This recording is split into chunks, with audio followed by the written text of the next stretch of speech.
కడాయిలో 4 table spoons oil వేయాలి.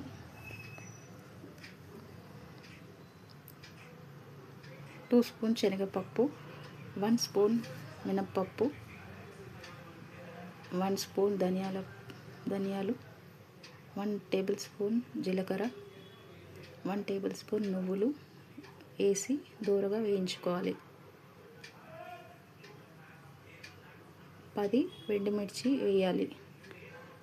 2 times దూరగా వేయించాలి.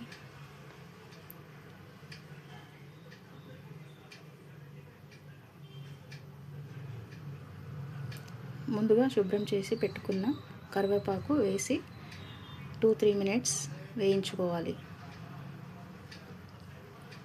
దూరగా వేయించాలి.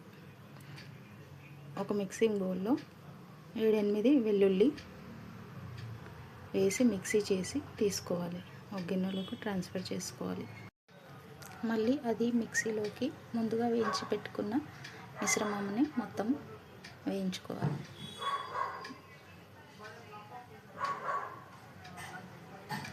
కాస్త చింతపండు, తగినంత ఉప్పు వేసి మిక్సీ చేయాలి.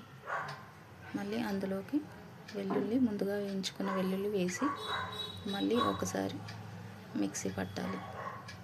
రుచికరమైన కరివేపాకు కారం పొడి రెడీ.